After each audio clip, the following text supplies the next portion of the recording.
벌써 7월이 되어서 첫 번째 주일 예배를 하나님께 우리가 함께 드립니다. 시간이 이렇게 빨리 흐르는 것이 참 안타깝습니다. 그러면서 하나님이 허락하신 하루를 잘 선용하겠다는 다짐을 다시 한번 해봅니다. 우리 그리스도인들은 한 번 생을 산다는 것을 고백합니다. 그러나 그렇게 산 삶으로 끝나는 것이 아니라 우리는 사후의 세계가 있다는 것을 믿습니다. 그것은 성경이 우리에게 하고 있는 말씀이기 때문입니다. 죽으면 그냥 끝나는 것이 아니라고 생각하는 것은 성경이 우리에게 말씀하는 것이 아닙니다. 예수님은 제자들에게 처소를 예비하시고 다시 오신다고 말씀하셨습니다. 우리는 그때가 언제인지 알 수 없지만 그러나 우리는 그 날이 반드시 올 것을 압니다. 그러므로 우리는 바로 주님이 다시 오실 것을 준비하는 신앙생활을 하는 것입니다. 먼저는 하나님이 우리에게 주신 은혜로 예수님을 믿는 것입니다.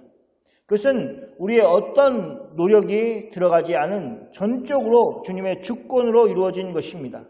그래서 사도 바울은 구원을 받은 사람들이 스스로 자랑할 것이 하나도 없다고 분명하게 말하였습니다. 구원받기 전까지는 하나님의 존재도 모르고 하나님이 어떤 분이신지도 모릅니다. 하나님의 은혜로 구원을 받으면 먼저 새 생명을 얻습니다. 그 새 생명은 하나님이 기뻐하시는 것이 무엇인지 알 수 있게 만들어줍니다. 그리고 우리는 그 하나님의 가르침에 성실하게 임해야 합니다. 그것은 성령의 도우심이 함께 하시면서 동시에 우리는 하나님은 믿는 자들에게 책임을 있는 행동을 할 것을 요구한다는 것을 기억해야 합니다. 다르게 말하면 하나님은 믿는 자들에게 하나님의 말씀에 순종할 것을 요구하십니다. 그런 삶의 자세를 가지고 사시는 여러분이 다 되시기를 소원합니다.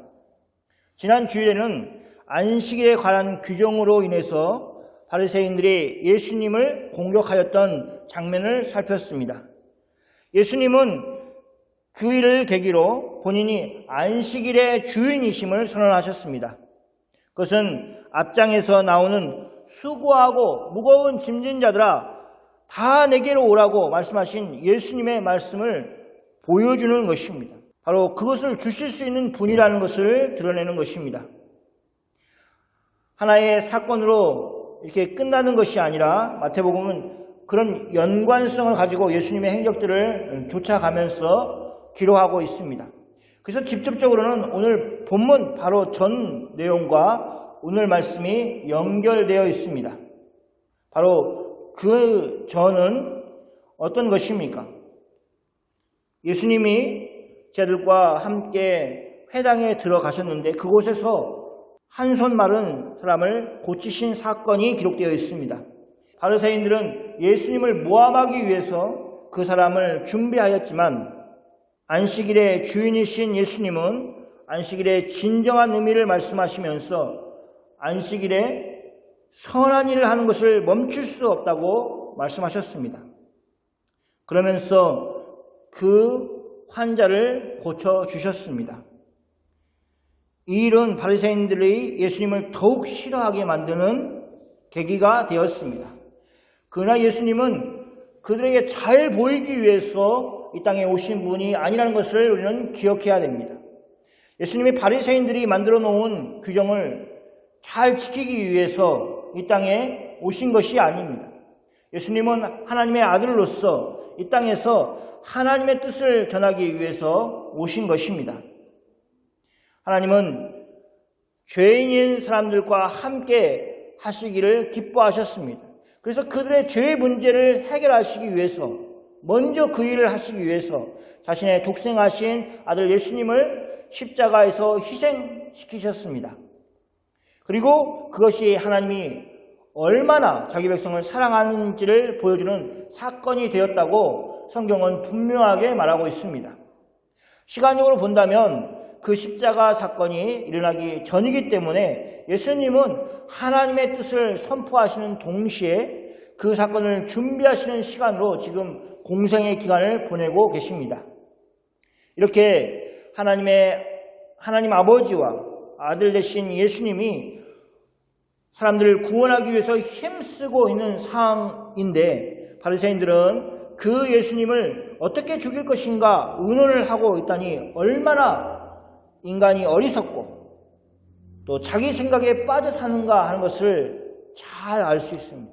그 바리새인들이 어떤 특정한 사람이 아니라 즉 유대 땅에 사는 그때 살았던 사람들만이 아니라 자기의 작은 의를 자랑하고 그러느라고 하나님의 은혜와 또 하나님의 의로우심에는 관심을 두지 않는 모든 사람들이 바로 그런 사람이라는 것을 우리는 기억해야 됩니다. 남이 아니라 내가 그런 사람이 될 수 있다라는 것을 꼭 기억하고 살아야 합니다.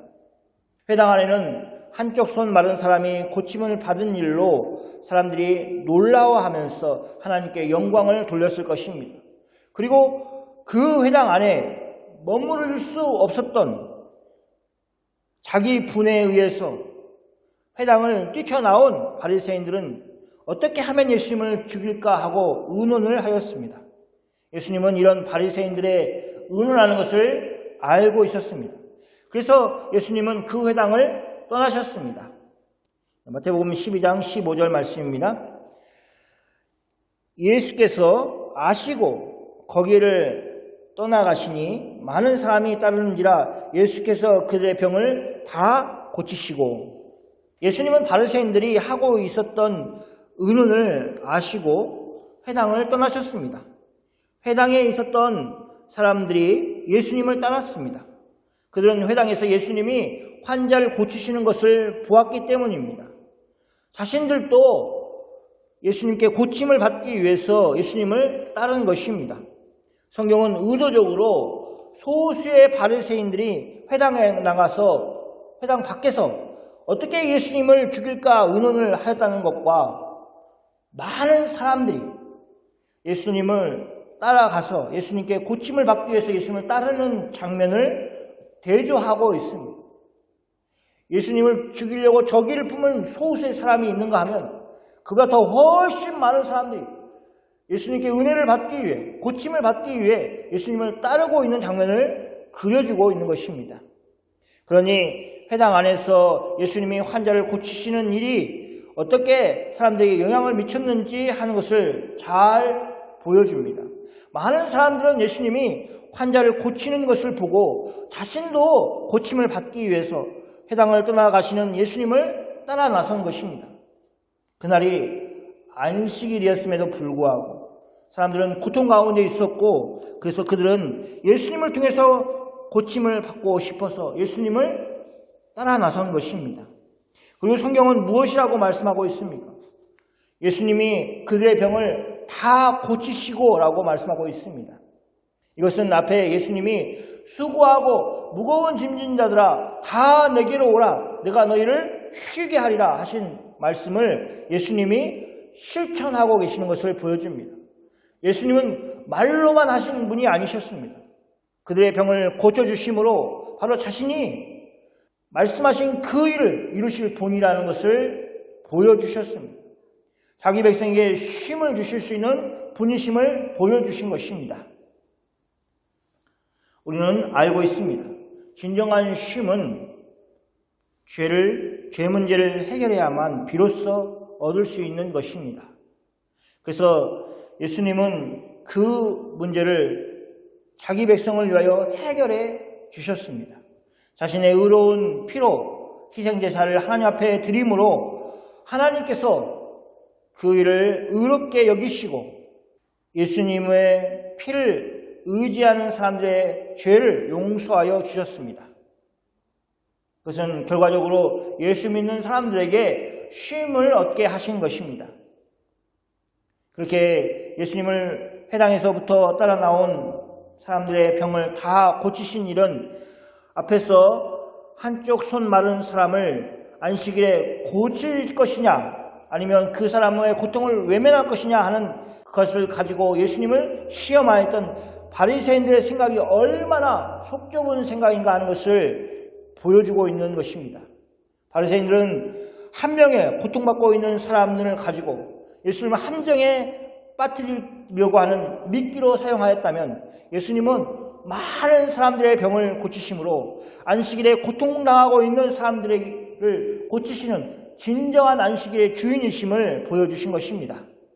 이렇게 놀라운 일을 행하신 예수님은 사람들에게 경고의 말씀을 하십니다. 16절 말씀입니다. 읽겠습니다. 자기를 나타내지 말라 경고하셨으니.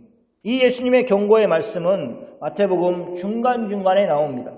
예수님이 이렇게 말씀하신 이유는 무엇입니까? 특별히 오늘 본문에서 예수님이 누구에게 이 말씀을 하셨는가 하는 것을 살피면 예수님의 이 말씀의 의미를 알 수 있습니다. 예수님은 이 말을 회당에서 예수님을 따라와서 자신들의 병을 예수님으로부터 고침받은 사람들에게 하셨습니다. 그럼 그들의 관심은 무엇입니까? 자신들의 병을 고침받는 것이 그들의 관심이었습니다. 회당에서부터 예수님을 따라 나선 것은 오직 한쪽 손 마른 사람이 고침을 받는 것을 보았기 때문이었습니다. 물론 우리는 이렇게 자신의 병을 고침받고자 하는 사람들의 마음을 이해할 수 있습니다. 그리고 그것은 어쩌면 아주 자연스러운 것입니다. 그러나 예수님은 병자를 고치시는 일만 하시기 위해서 이 땅에 오신 것이 아니었습니다. 그것은 오히려 예수님이 어떤 분이신가 하는 것을 세상 가운데 나타내시는 여러 방법 중에 하나의 방법이었습니다. 예수님의 일부를 가지고 그것이 예수님의 전체인 양 생각하는 사람들을 향하여 예수님은 이렇게 말씀하신 것입니다. 자신을 나타내지 말라라는 것입니다. 자신들의 병을 고쳐주신 예수님을 사람들에게 말하는 것은 다른 사람에게도 예수님이 병을 고쳐주실 것을 기대할 수 있도록 그 기대감을 심어주는 역할을 하였을 것입니다. 예수님을 보면 저분은 병 고치시는 분이야. 내 병도 고쳐주실 수 있는 분이야. 라고 생각을 하는 것은 한편으로는 좋은 일이지만 다른 한편으로는 예수님이 전하시려는 하나님의 뜻을 귀담아 듣기보다는 언제 예수님이 또 사람들을 고치실 것인가 하는 것에 온통 관심을 빼앗기는 일이 될 수 있는 것입니다. 특별히 자신이 질병에 있는 사람이라면 더욱 그런 뜻을 가질 수밖에 없습니다. 그렇게 된다면 그것은 예수님의 지상 사역에 도움을 주는 결과를 가져오는 것이 아니라 오히려 방해를 하는 결과를 가져올 것입니다. 예수님은 그래서 자신을 나타내지 말라고 단단히 당부를 하신 것입니다. 그리고 이 예수님의 당부는 우리에게도 그대로 적용될 수 있습니다. 우리는 어떤 사람에게 맞춤형으로 예수님을 전할 수 있습니다. 그 사람에게 꼭 필요한 것을 예수님은 그런 분이야. 너의 문제를 해결해 줄 수 있는 분이야. 라고 그렇게 예수님을 전하고 그래서 네가 예수님을 믿고 예수님께 기도해야 돼. 라고 얘기할 수 있습니다. 그러나 그것은 좋은 의도에서 시작하였다 할지라도 그것이 바른 복음의 제시가 아니라는 것을 기억해야 됩니다. 우리는 다 그렇게 시작을 할 수 있습니다. 그러나 그것이 전부인 것처럼 신앙생활을 해서는 영적인 성장이나 예수님이 원하시는 그 삶의 모습으로 나아가는 것에 엄청난 방해가 될 것입니다. 우리 인간은 다 치우칠 수밖에 없습니다. 그래서 성경 말씀을 통해서 늘 하나님 안에서 균형을 잃지 않기 위해서 노력을 해야 합니다. 그것은 한편으로는 자신의 급한 것을 채우는데 너무 많은 힘을 쓰지 말아야 한다는 것에 대한 이유이기도 합니다. 자신의 급한 필요를 예수님께 공급받으려고 할 때 우리는 하나님의 뜻을 구하거나 하나님의 뜻이 무엇인지 또 하나님의 뜻에 순종하는 그런 성도의 삶의 자세를 잃어버리고 하나님께 강요하는 듯한 태도를 취할 수밖에 없기 때문입니다. 우리는 하나님을 우리의 노력이나 우리의 성의로 조종할 수 있다는 어리석은 생각을 버려야 합니다. 그리고 우리가 하나님을 움직인다는 생각을 버리고 하나님이 우리를 움직이시도록 그렇게 행동해야 합니다. 17절부터 21절까지의 말씀은 이사야서 42장 1절에서 4절까지의 말씀을 인용한 것입니다. 이 부분은 예수님이 자기 백성에게 하신 말씀이 아니라 왜 예수님이 백성들에게 자기를 나타내지 말라고 당부하였는지 하는 것에 대한 설명으로, 즉 예수님의 그 행동은 바로 이사야 선지자의 말을 응하게 하기 위한 것이라는 것을 보여주는 그런 말씀입니다. 마태복음의 1차 독자들이 유대인이었다는 것을 생각한다면 이것은 마태가 구약 성경 말씀을 인용하여서 바로 성경에서 예언한 그분이 예수님이시라는 것을 증명하는 것으로 볼 수 있습니다. 그럼 선지자 이사야를 통해서 하나님이 말씀하신 내용들은 어떤 것인지를 우리가 살펴보고 그것이 어떻게 예수님 안에서 이루어졌는지를 보겠습니다. 18절 말씀입니다. 한번 같이 읽어보겠습니다. 보라, 내가 택한 종 곧 내 마음에 기뻐하는 바 내가 사랑하는 자로다. 내가 내 영을 그에게 줄 터이니 그가 심판을 이방에 알게 하리라. 이사야 선지자는 장차 올 구원자에 대해서 이런 수식어를 통해서 표현하고 있습니다. 첫 번째는 하나님이 택한 종이라는 것입니다. 하나님이 뽑은 하나님의 종이라는 것을 밝히고 있습니다. 두 번째는 무엇입니까? 하나님의 마음에 기뻐하는 바, 하나님이 사랑하는 사람입니다. 한마디로 하나님의 마음에 드는 사람이다. 그래서 마음에 드는 사랑하는 사람이다라는 것을 말합니다. 세 번째는 하나님이 하나님의 영을 그에게 줄 것이라고 말씀하고 있습니다. 이렇게 장차 오실 메시아가 어떤 분인가 하는 것을 이야기하였다면 마지막에 나와 있는 것은 그렇게 하나님의 영을 받은 그 사람이 무엇을 할 것인가 하는 것에 대한 이야기를 하고 있습니다. 그가 심판을 이방에 알게 하리라. 이 마지막 부분이 이사야 선지자가 장차 오실 메시아가 어떤 일을 할 것인가를 밝히고 있는 내용입니다. 하나님이 메시아를 통해서 심판을 이방에 알게 하리라 라는 것입니다. 이것은 한편으로 이방 나라에 대한 심판을 말씀하신 것입니다. 그런데 이것이 꼭 나쁜 것만은 아닐 수도 있습니다. 그것을 우리는 요나서를 통해서 볼 수 있습니다. 하나님은 요나라는 선지자를 세우셨습니다. 그는 니느웨에 가서 하나님의 심판을 선언해야 했습니다. 그런데 이 요나 선지자는 그곳에 가고 하지 않았습니다. 그 이유는 니느웨는 유다의 원수 같은 아수르의 수도였기 때문입니다. 하나님이 이 니느웨의 심판을 선포하라고 하면서 요나를 보내려고 하는데 유다의 원수 같은 성인이 당장 가서 하나님의 심판의 메시지를 요나가 전해야 할 것 같은데 요나는 그렇게 하지 않았습니다. 요나는 하나님의 마음을 알았기 때문입니다. 선지자였기 때문이죠. 하나님은 요나 선지자를 통해서 하나님의 심판을 니느웨 성에 선포하도록 하셔서 그들이 회개하고 돌아설 것을 바라셨다는 것을 알았습니다. 그래서 요나는 그곳에 가지 않으려고 하였습니다.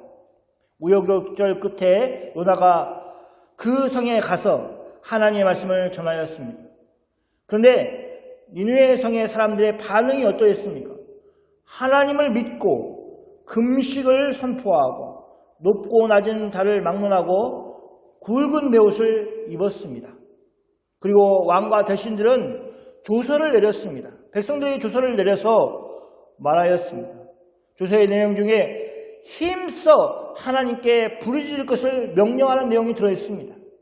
또 각기 악한 길과 손으로 행한 강포에서 떠날 것을 명령하는 내용이 포함되었습니다. 하나님이 니느웨 성 사람들이 행한 것, 곧 악한 길에서 돌이켜 떠난 것을 보시고 하나님이 뜻을 돌이키사 그들에게 내리라고 말씀하신 재앙을 내리지 아니하셨습니다. 요나가 너무 싫어서 성이 나서 하나님께 기도를 하였습니다. 그 기도 내용을 함께 보겠습니다. 요나서 4장 2절입니다. 찾으셨습니까? 그러면 한번 읽겠습니다. 여호와께 기도하여 이르되 여호와여 내가 고국에 있을 때에 이러하겠다고 말씀하지 아니하였나이까. 그러므로 내가 빨리 다시스로 도망하였사오니 주께서는 은혜로우시며 자비로우심 인내하시사 뜻을 돌이켜 재앙을 내리지 아니하시는 하나님이신 줄을 내가 알았음이니이다. 요나는 하나님 어떻게 행할 것을 알고 있었다라는 것입니다. 그래서 그가 다시스로 도망하였다는 것입니다. 왜냐하면 하나님은 은혜로우시며 자비로우시며 노하기를 더디하시며 인애가 크사 뜻을 돌이켜서 재앙을 내리지 아니하시는 하나님인 줄을 알았기 때문이다 라고 얘기하고 있습니다. 원수 같은 저 아수르의 수도 그 성을 그냥 하나님이 심판하시면 되는데 굳이 심판의 메시지를 전하라고 그래가지고 그 사람들이 뜻을 돌이켜 하나님을 믿고 하나님께로 돌아오는 일이 벌어지는 것을 원치 않아서 그는 니느웨의 성으로 가고자 하지 않은 것입니다. 우리가 오늘 이야기하려는 것은 마태복음에서 이사야 선지자의 말씀을 가지고 와서 메시아가 심판을 이방에 알게 하리라라는 말씀이 이런 사항과 같은 점이 있다는 것을 이야기하는 것입니다. 이방 땅에 하나님의 말씀이 선포되고 회개하고 돌아올 것을 수 있는 기회를 그들에게 주신 것이다. 근데 그런 시대를 이 하나님의 종 메시아가 가지고 오실 것이라는 것을 말하는 것입니다. 그리고 예수님 안에서 이 일이 성취가 되었습니다. 복음이 유다 땅에 갇혀 있는 것이 아니라 온 세상에 퍼져나갔습니다. 주님이 말씀하신 것처럼 땅끝까지 이르러 예수님의 증인으로 살기를 다짐하였던 믿음의 선진들로 인해서 복음이 퍼져나갔습니다. 지금도 그 일을 위해서 선교사들이 최전방에서 열심히 일하고 있습니다. 유다 땅뿐만 아니라 이방인까지 하나님 말씀이 전파할 메시아는 어떻게 일하시는 분이십니까? 마태복음 12장 19절 말씀을 보겠습니다. 그는 다투지도 아니하며 들러지도 아니하리니 아무도 그에게 길에서 그 소리를 듣지 못하리라. 메시아는 다투지도 않고 외치지도 않을 것입니다. 거리에서 그의 소리를 들을 사람이 없을 것입니다. 이 모든 표현은 메시아가 얼마나 겸손하게 일하실 것인가를 표현하고 있습니다. 이것은 메시아가 하나님의 일을 행할 때에 어떤 모습을 할 것인지를 잘 보여주는 말씀입니다. 예수님은 마치 다투지 않고 자신의 뜻을 관찰하기 위해서 목소리를 높여서 부르짖지도 않을 것이라는 것입니다. 많은 병자를 고치시고 나서 그들을 선동하지 않으셨습니다. 예수님은 그렇게 하신 이유 중에 하나는 예수님이 자신은 하나님의 뜻을 위하여 이 땅에 오신 분이심을 알았기 때문에 그렇습니다. 예수님은 하나님 아버지께 순종하시는 분이셨습니다. 그래서 임의로 일하지 않으셨습니다. 늘 하나님 아버지의 말씀 가운데 서 있었습니다. 그래서 다투지 않고 외치지 않으셨습니다. 예수님은 이런 삶의 젖을 가지고 계셨습니다. 그래서 다른 사람들을 대할 때도 겸손하고 사랑 많으심으로 일하셨습니다. 20절 말씀입니다. 같이 한번 읽어보겠습니다. 상한 갈대를 꺾지 아니하며 꺼져가는 심지를 끄지 아니하기를 심판하여 이길 때까지 하리니. 상한 갈대를 꺾지 않는 것은 별 큰 결과를 만들어내지 않을 것입니다. 이미 꺼져가고 있는 심지를 끄지 않는 것도 마찬가지로 큰 변화를 만들지 않을 것입니다. 그러나 중요한 것은 그런 것들까지도 유하시고 계신다는 것입니다. 이미 꺾여서 상해버린 그 갈대를 그 끝을 내지 않으시고 계신다는 것입니다. 예수님은 그들 즉 상한 갈대 같은 사람들, 꺼져가는 심지 같은 사람들의 마음을 예수님이 십자가에서 구원하실 때까지 그들을 지키시고 보존하실 것을 약속하시는 메시아이셨습니다. 그리고 실제로 예수님은 그 일을 십자가에서 이루셨습니다. 여기 심판하여 이를 때까지라는 부분이 그것을 말해주고 있습니다. 예수님은 마치 상한 갈대로 표현되는 율법주의자들에 의해서 죄인으로 낙인 찍힌 사람들을 보존하시고 꺼져가는 심지로 표현되는 그들의 영혼을 지켜주시는 것으로 그들을 지켜주시는 그 일을 십자가에서 이루실 때까지 늦추시고 또 보존하셨다는 것입니다. 그래서 예수님이 십자가에서 이루실 때까지, 그래서 심판하여 이길 때까지 그 일을 하셨습니다. 그러면 이기셨으면 어떻게 되겠습니까? 예수님이 상한 갈대를 꺾지 않으시는 그 태도, 또 심지를 끄지 않는, 꺼져가는 심지를 끄지 않으시는 예수님의 태도로 볼 때 예수님이 승리하셨다면 상한 갈대를 다시 회복시키시고 꺼져가는 심지를 다시 회복시키신다는 말씀이 여기에 포함되어 있는 것입니다. 이사야 선지자는 이방인들에게 메시아를 통한 구원이 있을 것을 예언하였습니다. 21절 말씀을 함께 읽겠습니다. 또한 이방인들이 그의 이름을 바라리라 함을 이루려 하였습니다. 하나님의 백성에게는 유대인들뿐 아니라 이방인들에게까지도 메시아의 이름에 희망을 걸 것이라고 예언하고 있습니다. 이 말씀을 인용하는 마태는 예수님이 이사야 선지자의 예언한 이 말씀을 이루려 하심이라는 것을 말하고 있습니다. 예수님이 하신 행동에 의도가 있었다는 것을 보여주고 있습니다. 12장에서 많은 병자를 고치신 예수님이 하신 일은 그렇게 이방인들과 관련 없는 것 같은데 이사야 선지자 그리고 마태도 그 일을 이방인들을 구원하시려는 하나님의 계획과 연관을 시키고 있는 것을 볼 수 있습니다. 그것이 초대교회가 이미 기정사실화하고 있고 그 일이 실제 이루어졌다는 것을 보여주는 것입니다.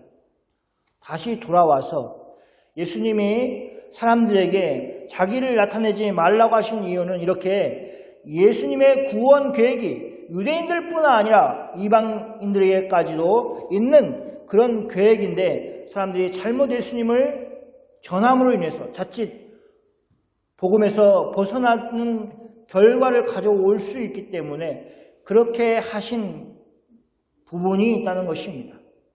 예수님이 그렇게 많은 사람들의 병을 고쳐주심에도 불구하고 자신을 자랑하신 것이 아니라 오히려 겸손한 모습을 보이신 것은 그런 이유 때문이라는 것을 이야기하고 있습니다. 사랑하는 성도 여러분, 예수님은 그런 분이십니다. 그리고 지금도 그렇게 일하고 계십니다. 그러므로 예수님을 믿는 성도도 예수님이 보이신 그 삶의 자세를 가지고 일해야 합니다. 교회 안에서 특히 그렇게 겸손하게 행동을 해야 합니다. 우리나라의 말에 벼는 익을수록 고개를 숙인다는 말이 있습니다. 성도는 예수님과 가까이 하면 할수록 더 예수님의 성품을 나타내야 합니다. 교회 안에서 힘을 자랑하는 것은 교회를 세상과 같은 곳으로 만드는 행동입니다. 사랑의 원리는 힘의 원리를 이길 수가 없습니다. 늘 약할 수밖에 없습니다. 그러나 그것이 예수님이 우리에게 주신 방식이고 그것이 예수님의 약속이 있는 방식이라는 것을 우리는 늘 기억해야 됩니다. 힘에 밀린다고 우리도 힘으로 하겠다라고 하는 것은 하나님의 길을 버리고 예수님이 주신 길을 버리고 세상의 길로 승부를 보겠다고 하는 것과 마찬가지인 것입니다. 예수님은 병으로 고통받는 많은 사람들을 안식일에도 불구하고 고치셨습니다. 그리고 그렇게 많은 병자를 고치신 후에도 자신을 자랑하지 않으셨습니다. 예수님은 여전히 겸손하신 분으로 계십니다. 그것은 더 많은 사람들을 온전하게 구원하시기 위한 예수님의 방식이셨습니다. 십자가에서 원수 마귀를 물리치기까지는 예수님은 승리를 선언하지 않으셨습니다. 성도는 이미 십자가에서 승리하신 주님과 함께 있으면서도 아직 완전한 승리를 기다리는 사람으로 살아가고 있습니다. 그러므로 더욱 주님을 붙들고 살아야 합니다. 이미 승리하신 주님이 최종적인 승리를 선포하시기 위해서 곧 오실 것입니다. 더 많은 사람들을 구원하기 위해 자신을 자랑치 않으시고 겸손하심으로 사셨던 예수님처럼 살기를 다짐하는 여러분이 다 되시기를 축원합니다. 아멘. 기도하겠습니다.